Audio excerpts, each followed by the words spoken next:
পাশাপাশি বিল্ডিংয়ে থাকে দুই বান্ধবী আরিনা ও হাসি। আরিনা প্রেগনেন্ট, তাই হাসি তার জন্য চিংড়ির মালাইকারি রান্না করে নিয়ে গেছে। আরিনা তো অনেক খুশি, ধন্যবাদ দিল, কৃতজ্ঞতা প্রকাশ করলো আর মেসেজ দিল রান্না খুবই মজা হয়েছে। আরিনার বাসার কাজের মেয়ে এসে চিংড়ির বাটি ফেরত দিতে গিয়ে বলল, খালা এত মজা হয়েছে আপনার রান্না, আমি তো একেবারে বাটি চেটে পুটে খেয়েছি। হাসি বলল, বাহ তুমিও খেয়েছো? কাজের মেয়ে বলল, খালা আমি তো খেয়েছি, আরিনা ম্যাডাম তো খায়নি। হাসি তখন অনেক কষ্ট পেল, খেলো না তাহলে কেন মিথ্যা মেসেজ দিল? অনেক দিন হলো হাসির কোনো দেখা নাই। আরিনা হাসির বাসায় গিয়ে বলল, কি ব্যাপার, তোমার তো কোনো খোঁজ নেই? হাসি বলল, এমনিতে। আরিনা বলল, না তো, এমনি এমনি হলে তুমি আমার এই অবস্থায় এতদিন খোঁজ না নিয়ে থাকতে না।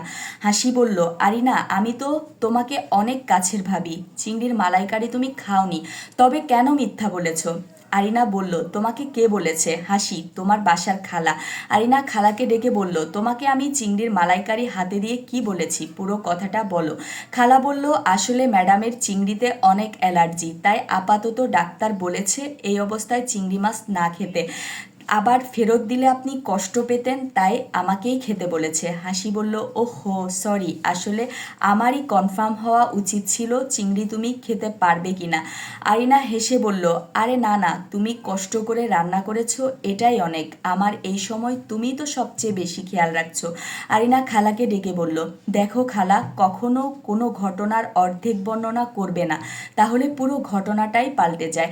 আসলে আমাদের আশেপাশে প্রতিনিয়ত এমন অনেক ঘটনা ঘটে যার পেছনে অনেক সত্যি লুকিয়ে থাকে, যা আমরা না জেনেই কিন্তু অনেক ডিসিশন নিয়ে নিই, একটা সুন্দর সম্পর্কও তৈরি করে ফেলি।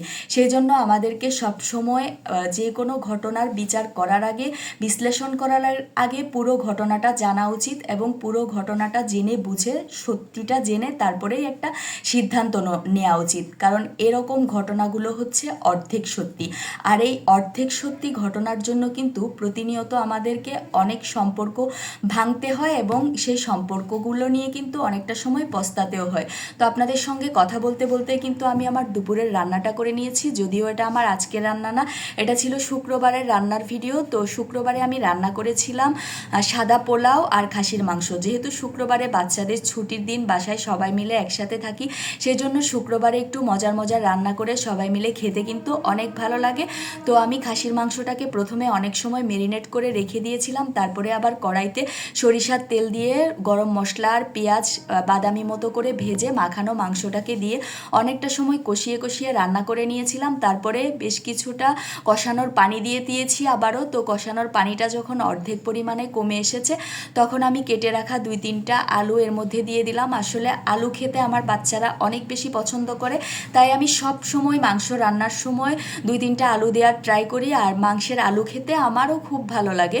তো এই জন্য সবসময় আমি মাংস রান্নার সময় চেষ্টা করি একটু আলু ব্যবহার করতে। তো আলুটা দিয়ে আমি আরও কিছুটা সময় কষিয়ে কষিয়ে রান্না করে নিলাম। আলুটা যখন হাফ সিদ্ধ মতো হয়ে আসলো, তখন আমি ঝোলের পানিটাও দিয়ে দিলাম। তো আমি কিন্তু গরম পানি ব্যবহার করি সবসময় মাংস রান্নার ক্ষেত্রে, এতে করে মাংস রান্নার স্বাদটা কিন্তু অনেক ভালো আসে। আর খাসির মাংস রান্না করলে অনেকেই বলেন যে খাসির মাংসে একটা কেমন যেন স্মেল আসে। তো আপনারা যদি এইভাবে রান্না করেন, খাসির মাংস খেতে কিন্তু অনেক মজা লাগে। এই যে রান্নার ফাইনাল লুকটা দেখেন, কত সুন্দর কালার হয়েছে, খেতেও কিন্তু অনেক মজাদার ছিল। তো আজকের ভিডিওটা এ পর্যন্তই। আল্লাহ হাফেজ।